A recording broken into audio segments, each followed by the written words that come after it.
पानी अच्छी तरह से निकलेगा तो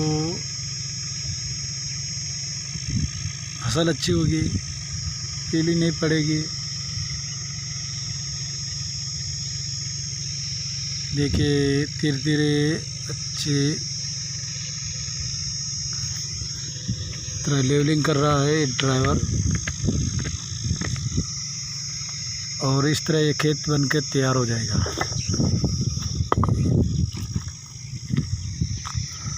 हाँ, ये आपने देखा ही होगा जुगाड़ कहीं थोड़ा महंगा पड़ेगा, लेकिन आपका खेत एकदम कंप्लीट और अच्छा होगा तो अच्छी लेवलिंग होगी। अच्छी लेवलिंग से खेत समतल हो जाएगा और आपको भी उससे पानी निकासी में फ़ायदा मिलेगा। और पानी निकास अच्छी तरह होगा बरसात के दिनों में तो फसल भी आपकी अच्छी होगी। फिर आपको लेवलिंग करा के खेत को अच्छी तरह से हकाई करनी, जुताई हकाई करके आपको फिर जैसे ही बरसात हुए तो आपको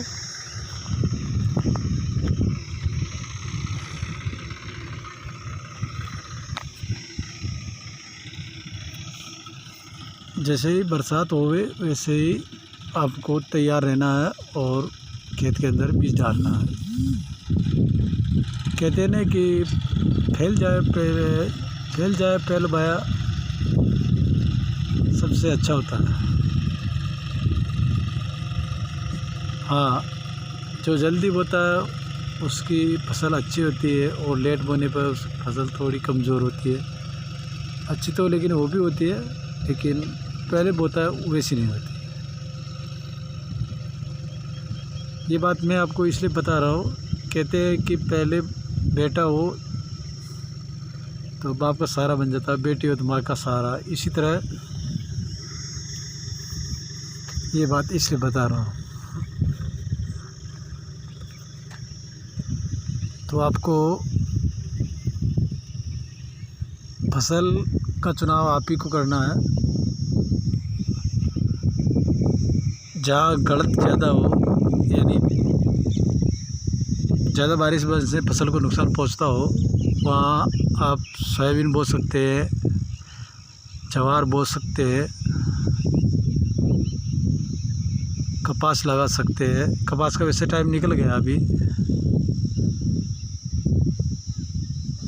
लेकिन ज्वार नहीं की ख़राब नहीं होगी। ज्वार आपकी बहुत अच्छी होगी। कहते हैं कि गलत में ज्वार और बढ़त में मक्की होती है, वैसी कोई फसल नहीं होती है। इसलिए आपको ज्वार गलत के अंदर बोना है और बढ़त के अंदर मक्काई, यानी ऊंची जगह पर मक्की और कम ढलान वाली जगह हो वहाँ ज्वार, ताकि आपको फसल में कोई नुकसान ना हो, आपको भी फ़ायदा हो, बेनिफिट मिले और आपका खर्चा भी निकल जाए। नहीं तो मक्की भी गल जाएगी और खर्चा भी नहीं निकलेगा। और जहाँ गलत नहीं हो वहाँ आपको मेरे हिसाब से कम खर्चे वाली फसल मूंगफली है। उसका भाव भी अच्छा होता है, खाने की चीज़ है, खर्चा भी कम होता है। हो सकता है बीज आप ही के पास हो, कहीं मार्केट से ना लाना पड़े, तो बहुत फ़ायदा होगा उसके अंदर। निराई गुड़ाई की छुट्टी, ऐसे में आपको बहुत फ़ायदा है मूंगफली के अंदर, और मक्के के अंदर ज़्यादा खर्चा होता है। और आपको बताना चाहता हूँ मैं कि मेरे पास ऐसी बहुत सी चीज़ें हैं जो, जैसे कि आप देख सकते हैं,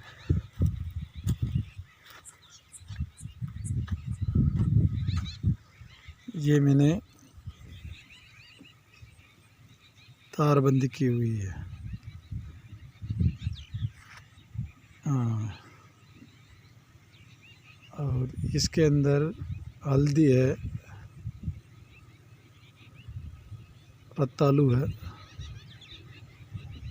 और वो क्या कहते हैं, अरी, और मक्का भी साथ साथ बो दिया है, और मूंगफली में रेलनी चालू है। हाँ, हल्दी, अरी और रतालू आप अभी भी लगा सकते हैं, बहुत अच्छी फसल है, इसका आपको बहुत बेनिफिट मिलेगा। कम से मेरे हिसाब से मार्केट के अंदर हल्दी और अरी का और रतालू का 30 रुपये, हल्दी और अरी का सस्ते में कम से कम मिलेंगे, तो 20 रुपये किलो से ज़्यादा बिकेगी, लेकिन सस्ती नहीं बिकेगी। दूसरी फसलों की खासियत से बहुत अच्छी है, कम से कम ये 1 बीघे के अंदर 20 से 30 क्विंटल के आसपास पहुंच जाती, यानी मक्की बीघे की 10,000 की हो रही है। और अरी हालत थोड़ी मेहनत ज़्यादा है हालांकि, लेकिन आपको इसके अंदर फ़ायदा ज़्यादा होगा। मेहनत करोगे, जैसा वो कहते हैं ना कि जैसा बोओगे वैसा ही काटोगे, तो जैसा आप खर्चा करोगे और मेहनत करोगे वैसा ही आपको पैसा भी मिलेगा।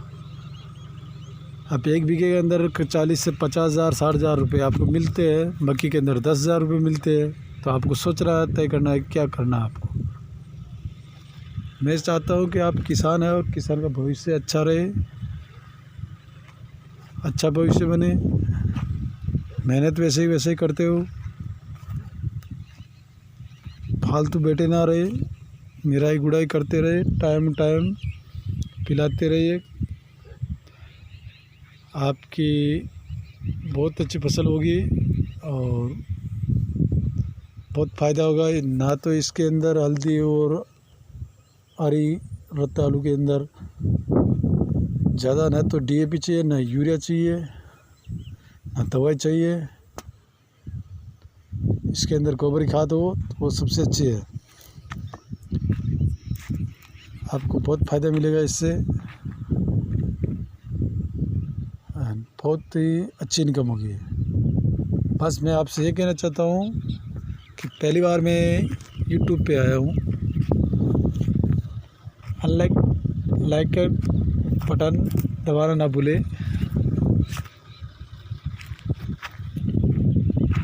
और मैं आपके लिए अच्छी वीडियो बना सकूं, अच्छा कुछ बता सकूं। मैं वैसे किसान हूं, जनरल नॉलेज बहुत है, लेकिन मैं अभी उतना ट्रेन नहीं हूं जितना कि आपको बता सकूं, बोल पाऊँ आपके सामने। इसलिए आपको अगली वीडियो में अच्छी तरह से आपको बहुत बारीकी से मक्की, मूंगफली, इनकी दवाइयों की, कचरे की दवाइयों की, जैसे घास फूस हो जाती है मक्की के अंदर, ज्वार बाजरे के अंदर, मूंगफली के अंदर, सोयाबीन के अंदर, तो एक बार में आपका सब घास फूस साफ हो वैसी दवाई बताऊंगा आपको, और यकीन मानिएगा बहुत काम करेगी वो दवाइयाँ। और आप कभी सोचा नहीं होगा, आपको दुकानदार बेवकूफ़ बनाते हैं, लेकिन आपको वैसे बनना नहीं है। इसलिए अगली 10 दिन में मैं आपको नया वीडियो जारी करूँगा और बहुत अच्छे रिज़ल्ट के साथ आपको फ़ायदे वाली चीज़ें बताऊँगा, ताकि आपका खर्चा कम हो, आपकी फसल भी अच्छी हो, आपको कोई नुकसान ना हो, कोई साइड इफ़ेक्ट ना हो, और अच्छी से ऐसी फसल ले सके आप, वैसे फ़ायदेमंद चीज़ें आपको बताऊंगा मैं। तो चलिए भाई, आज यही तक है हमारा। अच्छी तरह से मैं ठीक तो हिंदी बोल नहीं पा सकता हूँ, लेकिन अब की बार कोशिश करूँगा कि अच्छी तरह से हिंदी बोलूँ। ठीक है भाई, जय हिंद, जय भारत, राम राम किसान भाइयों। कोई गलती हुई तो माफ़ करना। अगला वीडियो बहुत जल्दी भेजूँगा, आपको दिखाऊँगा और ये बातें भी बहुत ज़्यादा से ज़्यादा शेयर कीजिएगा ताकि अगले किसान भाइयों को भी पता चल सके कि हमारे साथ ऐसा होता है क्या। कई किसान भाई बहुत गरीब आदमी होते हैं और उनका ट्रैक्टर के खर्चों में, गाड़ियों के खर्चों में, बिजली के बिलों में, सब में पैसा बर्बाद हो जाता है और अंत में कुछ न कुछ ऐसा करना पड़ता है जैसे कि ज़मीन बेचनी पड़ती है या कुछ भी केवल बेचना पड़ता है और पैसा कर्जा उतर नहीं पाता है। ऐसा कुछ ना हो, इसीलिए आपको अच्छी जानकारी दे के अच्छा भविष्य बनाने की कोशिश करेंगे। जय हिंद, जय भारत।